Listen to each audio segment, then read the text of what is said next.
नमस्कार दोस्तों, आपका हमारे चैनल ज्योति ज्ञान में स्वागत है। वैशाख मास महात्म्य अध्याय 10।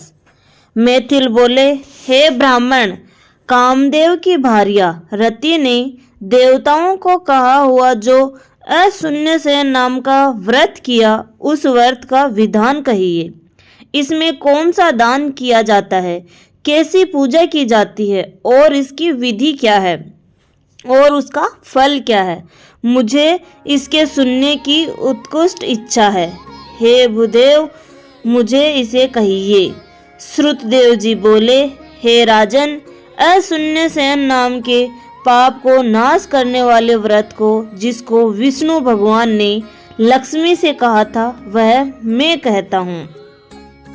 सुनो, इसके करने से देवताओं के स्वामी जीमूताब लक्ष्मीपति, संपूर्ण पापों के नाश करने वाले जगत के नाथ विष्णु प्रसन्न होते हैं। हे राजन, इस पाप को नाश करने वाले व्रत को न करके जो गृहस्थ आश्रम में रहते हैं, उनका यह आश्रम निष्फल होता है। हे महीपति, आश्व मास में श्रावण मास में शुक्ल पक्ष की द्वितीय को इस अपूर्व अशून्य शयन नाम के व्रत को ग्रहण करें। और हे राजेंद्र, 4 मास पर्यंत मनुष्य भोजन करें, 4 महीने बाद पारण करें तथा उसका कल्याण होता है। जगतपति विष्णु भगवान का लक्ष्मी सहित पूजन करें। पारण का दिन प्राप्त होने पर 4 प्रकार के पदार्थ भोजन करें और कुटुंब ब्राह्मण को दें। सोने या चांदी की सुंदर मूर्ति बनवाकर इसको दिव्य पीतांबर धारण कराएं। दिव्य वनमाला से सुशोभित करके सफेद पुष्पों से तथा सुगंधित द्रव्यों से पुरुषोत्तम भगवान का पूजन करें। सैया दान से, वस्त्र दान से ब्राह्मणों को भोजन करा के, पति पत्नी को भोजन करा के तथा दक्षिणा देकर भली भांति पूजन करें। इस प्रकार से 4 महीने जनार्दन की पूजा करें इत्यादि। महीनों में पहले की तरह हरि का पूजन करें। रुक्मणी के सहित लाल चरण के हरि भगवान का ध्यान करें। चैत्र इत्यादि आगे महीने में भी इसी प्रकार से हरि की पूजा करें। भक्ति पूर्वक सननंद इत्यादि मुनियों से सब प्रकार से स्तुति किए जाने वाले देव की भूमि सहित पूजा करें। आषाढ़ महीने की द्वितीय को समाप्त करें। उस दिन पारण करने से पहले 8 अक्षर के मंत्र से आहुति दें। हे राजन, अगहन इत्यादि महीनों में पारण में विष्णु भगवान को गायत्री मंत्र से आहुति दें। चैत्र इत्यादि महीने में पौरुषेय मंत्र से शुभ अग्नि में आहुति दें। पश्चामृत, खीर तथा घी का पका मालपुआ भोग लगावे। इसी कर्म से हर महीने भोग लगावे। पहले लक्ष्मी नारायण की तांबे की प्रतिमा दे, मध्य में परमात्मा कृष्ण की सोने की तथा अंत में महात्मा वराह भगवान की चांदी की। बाद में केशव इत्यादि के नाम से ब्राह्मणों को भोजन करावें। अपने चित्त के अनुसार 2 वस्त्र तथा अलंकारों से पूजन करके घर के मालपुए दें और 12 ब्राह्मणों को उपायन दे। तब आश्रय को पहले की बनाई प्रतिमा दे। पहले सब अलंकारों से विषीभूत सैया का संकल्प करें। उस पर विधि पूर्वक लक्ष्मी नारायण का पूजन करके कांसे के पात्र के सहित दान दे तथा उनके अपूर्व वस्त्र और आभूषण के सहित तथा दक्षिणा सहित विशिष्ट वैष्णव कुटुंब को दे। विधिवत पूजा करके ब्राह्मणों को भोजन करावे। हे जनार्दन, जिस प्रकार लक्ष्मी से सयन में तेरी सैया, उसी प्रकार हे केशव, इस दान से मेरी भी सैया अशून्य हो गए। इस प्रकार भगवान की प्रार्थना करके स्वयं भोजन करें।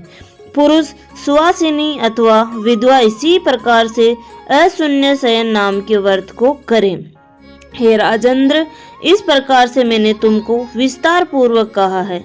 जगन्नाथ विष्णु भगवान के भली भांति प्रसन्न होने पर अनेक कल्याण होते हैं। उस भगवान के संतुष्ट होने पर देवताओं के भी दुर्लभ मनोरथ पूर्ण होते हैं। अतएव सबको प्रयत्न पूर्वक यह व्रत करना चाहिए और विष्णु के परम पद को जानने की इच्छा करने वाले को तो अवश्य ही यह व्रत करना चाहिए।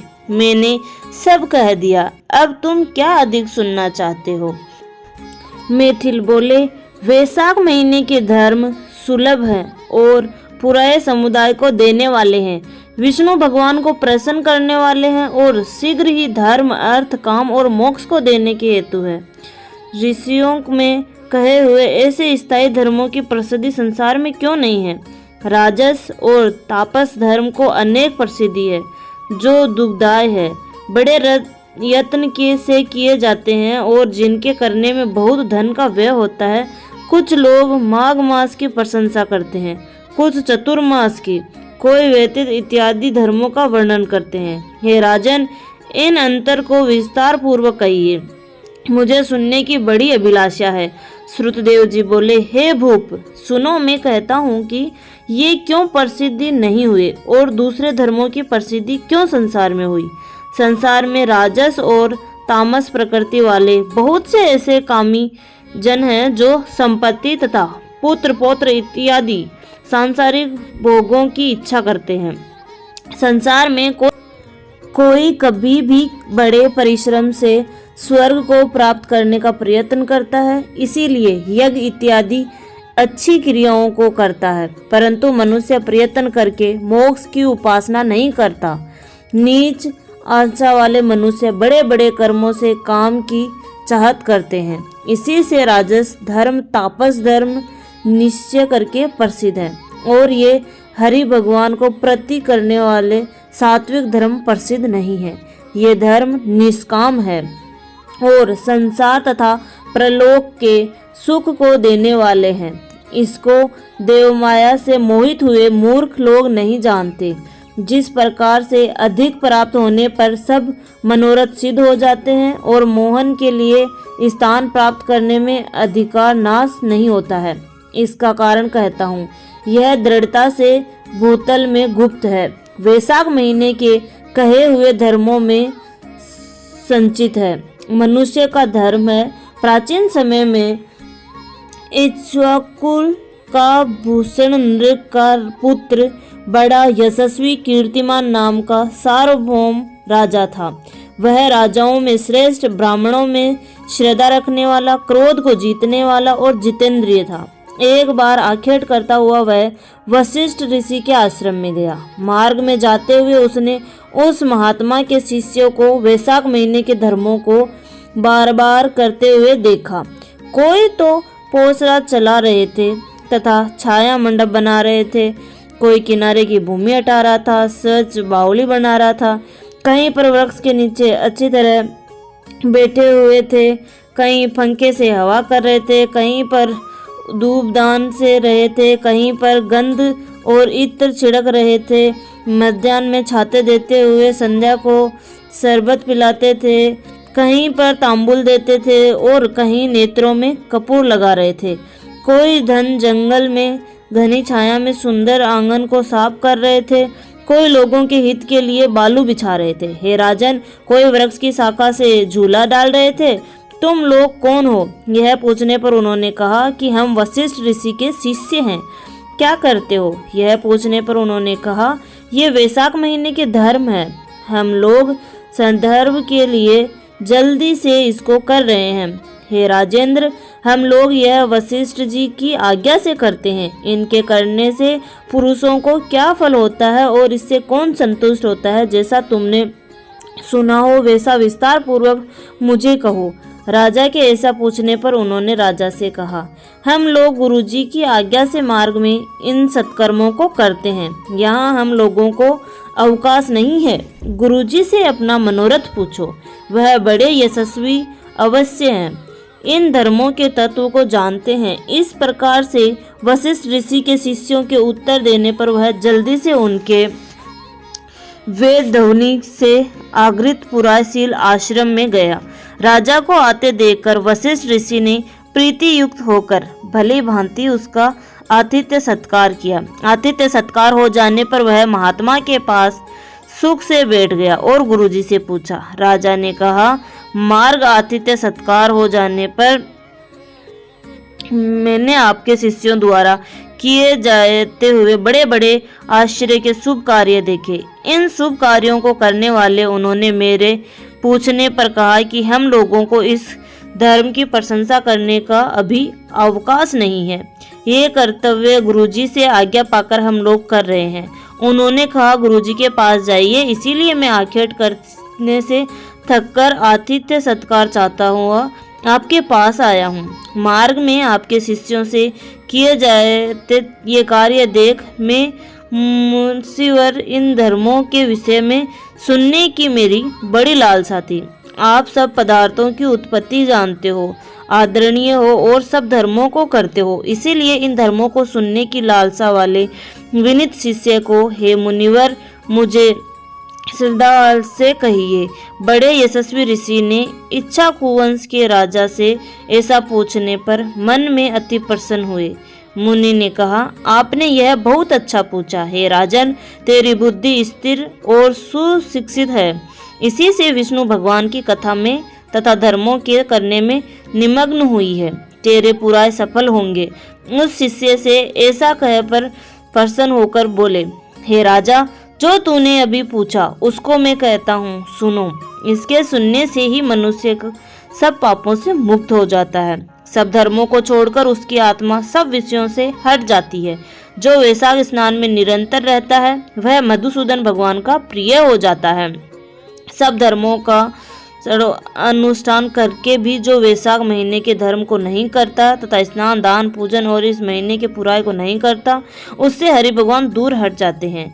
जो बिना स्नान किए और दान दिए वैशाख महीना व्यतीत करता है वह धर्म से चांडाल होता है, इसमें कोई संदेह नहीं है। वैशाख महीने के कहे हुए धर्मों से जिसने हरि भगवान की आराधना किया वह उनसे प्रसन्न होते हैं और सब मनोरथ को देते हैं।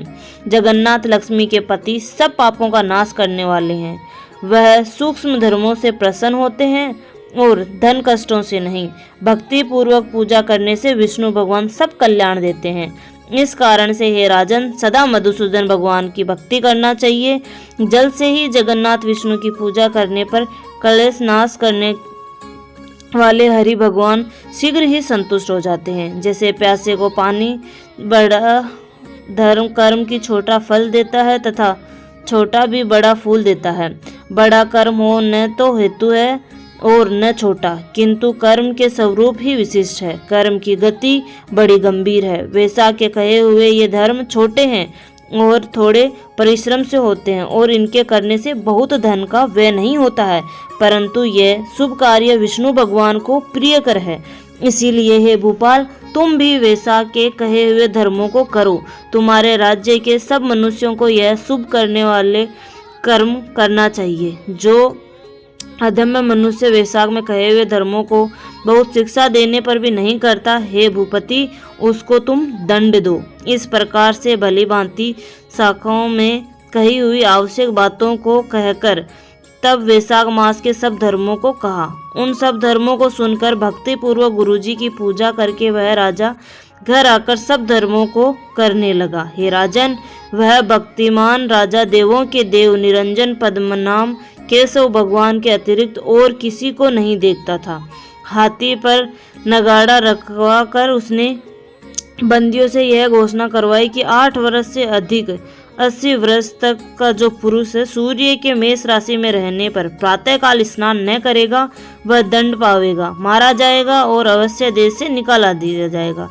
पिता हो या पुत्र हो, भार्या हो या मित्र हो, जो वैशाख धर्म न करेगा उसको मैं शत्रु के समान दंड दूंगा। प्रातःकाल सुंदर जल में स्नान करके प्रधान ब्राह्मणों को दान देने वाला तथा यथाशक्ति पे पोसार चलाने इत्यादि पाप नाश करने वाले धर्मों को करे। धर्म शिक्षक ब्राह्मणों को गांव-गांव में नियुक्त किया तथा 5-5 गांवों पर एक-एक अधिकारी नियुक्त किया गया। धर्म छोड़ने वालों को दंड देने के लिए 10 सवार नियुक्त किए। इस प्रकार सर्वत्र प्रबंध करने से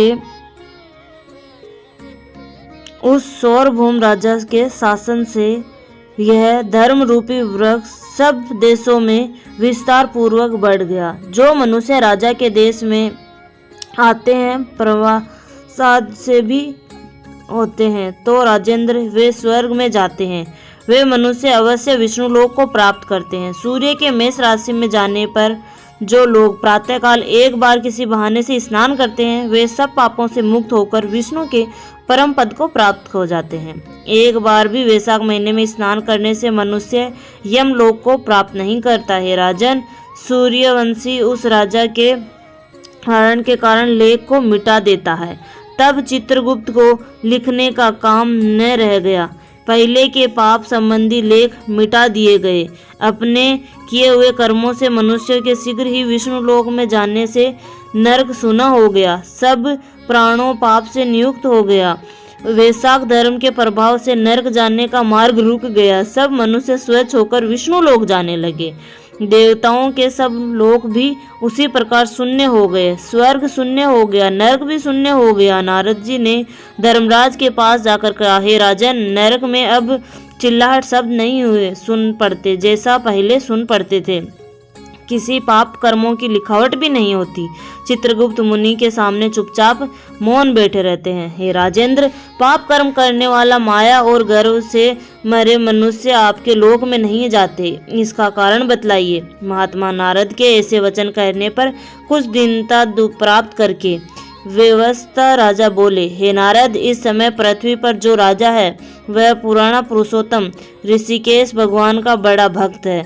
उसने डुग्गी पिटवाकर आज्ञा करवाया है कि 8 वर्ष से लेकर 80 वर्ष तक का जो मनुष्य वैशाख महीने में धर्म को नहीं करेगा वह निसंदेह दंड पाएगा। उसी भय से सब लोग उसका उल्लंघन नहीं करते। हे नारद, इसी व्रत से वे विष्णु धाम को जाते हैं। वैशाख सेवा से लोग बैकुंठ धाम में चले जाते हैं। हे मुनिश्रेष्ठ, उस राजा ने सब मार्ग रोक दिए हैं। नरक को, लोकों को तथा देवलोकों को सूना कर दिया है। लेखक लोग आराम करते हैं, लिखे हुए को भी मनुष्य मिटा रहे हैं। मुनि, वैशाख मास के धर्म का ऐसा महात्म्य है। ये द्विज, वैशाख के धर्मों को करके लोग ब्रह्म हत्या इत्यादि पापों से मुक्त होकर विष्णु के परम पद को प्राप्त होते हैं। ऐसे में काठ के समान हो गया हूँ, मुझे कुछ सूझ नहीं रहा। अतएव महाबली से युद्ध करके मैं उसको मार डालूंगा। स्वामी के कार्य को न करता हुआ जो व्यापारहीन पड़ा रहता है, उसको धननाश हो जाता है और वह निश्चय नरक में जाता है। यदि देववश व अधव्य होगा तो ब्रह्मा के पास जाकर उसने सब वार्ता निवेदन करके तभी मैं अवश्य स्वस्थ होऊंगा। ऐसा कहकर मुनि से सलाह करके अपने अनुचरों के साथ पृथ्वी पर गया। काले भैंसे पर चढ़कर भयंकर दंड उठाकर मृत्यु, रोग, जवर इत्यादि भयंकर सहायकों को लेकर 50 करोड़ संख्या में यमदूतों से घिरा हुआ शीघ्र ही उस राजा की पुरी को घेर लिया। सब लोगों को भय करने वाले संग का बड़ा शब्द किया। उसको सुनकर राजित वैश्वस यम आया और ऐसा जानकर अपनी सब सेना इकट्ठी करके क्रोध से नगर के बाहर निकला। तब इन दोनों का रोवां खंडा करने वाला भयंकर युद्ध हुआ। मृत्युकाल, रोग तथा यमदूतों के स्वामी को जीतकर उस राजित ने समा भर में उनको दूर भगा दिया। तब यमराज क्रोध करके स्वयं उसके पास आए। उसने बहुत रणों से युद्ध किया और सिंह के समान गर्जना किया। राजा के 3 बाणों के से धनुष को तोड़ डाला। तब ढाल तलवार लेकर यम मारने को चला। उसको देखकर राजा ने क्रुद्ध होकर ढाल और तलवार को काट डाला और काले नाग के समान एक तीर उसके मस्तक पर चुभाया। उससे चोट खाकर यम से क्रुद्ध होकर दंड उठाया और ब्रह्मशास्त्र से अभिमंत्रित करके उसके ऊपर दंड फेंका। तब देखने वाले मनुष्य ने बड़ा हाहाकार मचाया। तब विष्णु ने अपने भक्त की रक्षा के लिए चक्र फेंका।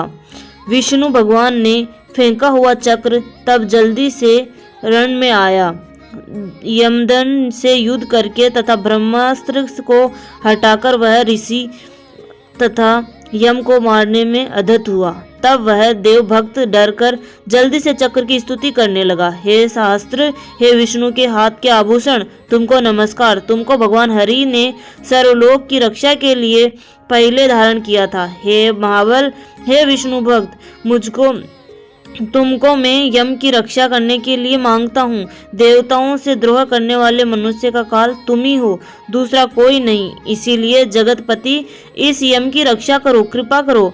राजा से ऐसी स्तुति किए जाने पर चक्र ने यम को राजा के समीप पहुंचाकर देवताओं को देखते देखते स्वर्ग में चला गया। तब यम बहुत निर्विघ्न होकर ब्रह्मा का स्थान को गया। वहां पर मूर्तिमान तथा अमूर्तिमान प्राणियों से घिरे हुए ब्रह्मा जी को बैठे देखा। वह सब के आश्रय हैं, जगत के बीज हैं, सब लोकों के पितामह हैं। अनेक लोकपाल पर दिवपालों से उपासना किए जाते हैं। इतिहास, पुराण इत्यादि तथा विग्रह स्थित वेदों में मूर्ति धारण करने वाला तथा समुद्र, नदी और सरोवर मूर्ति धारण किए तथा पीपल इत्यादि सब वृक्ष, बावली, कुआं, तालाब तथा पर्वत मूर्ति धारण किए हुए दिन रात, पक्ष, महीने, संवत्सर तथा कला, काष्ठा, निमेष, ऋतु, अयन, युग, संकल्प, विकल्प, निमेष तथा ऋषि योग कराए। प्रामासी, चंद्रमा का अक्षय, सुख दुख, भय लाभ हानि, जल, अजय, सरज, रज तथा तमस से युक्त, शांति ग्रह, अति घोर विकार और प्रकृति से वायुदेव, श्लेष्मा, पति, पिता इत्यादि से युक्त। यम इनके मध्य में वधु के समान लज्जा युक्त पहुंचा और उसने मलिक मुख किए हुए पृथ्वी तल को देखा। पास में बैठे हुए लोग यम को आते हुए देख आश्चर्य से आपस में कहने लगे कि यहाँ यम क्यों आया है? लोक की सृष्टि करने वाले पितामह से भेंट करने आया है। यह रविसूत तो एक क्षण के लिए भी व्यापार शून्य नहीं रहता। यह यहाँ किस लिए आया है? क्या देवता लोग कुशल से हैं? बड़ा आश्चर्य तो यह है कि इसकी पट्टियां खो गई है।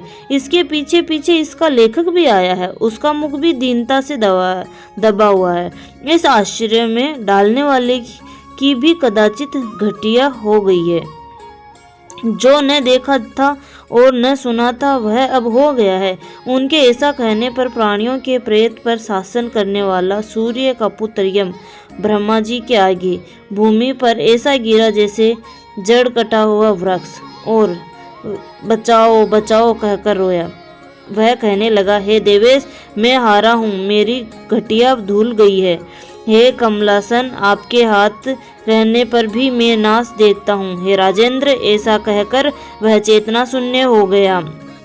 सब सभा में कोलाहल का शब्द हुआ। जो सब स्थावर जगम मृत्यु प्राणियों को रुलाता है, वह विवस्वत यम किस लिए दुखी होकर रोता है?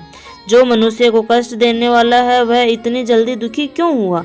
अवश्य पाप करने वाला मनुष्य कल्याण को प्राप्त नहीं करता। तब ब्रह्मा जी की इच्छा जानकर वायु ने उसका मुख बंद कर दिया। लोगों को हटाकर सब लोगों के सूत्र रूप उद्धार चित्त वाले ब्रह्मा जी ने अपनी मोटी भुजाओं के धीरे धीरे उसको उठाया और कलपते हुए उस पराधीन को आसन पर बैठाकर रविसुत यम से पूछा, किससे तुम हराए गए हो और किसने तुमको स्थान से हटाया? हे लोकपति, किसने तुम्हारी घटिया धो डाली?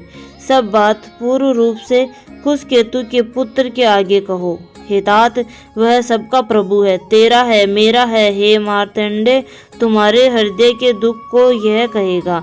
जब पवन देवता ने ऐसी बात कही, तब अति दीन रविपुत्र यम ने कुशकेतु के पुत्र के मुख की ओर देखकर गदगद वाणी से कहा, सच है।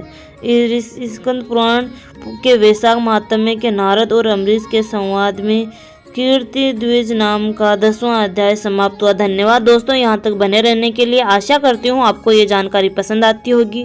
ऐसी ही जानकारी प्राप्त करने के लिए हमारे चैनल को लाइक, शेयर एंड सब्सक्राइब करें। धन्यवाद।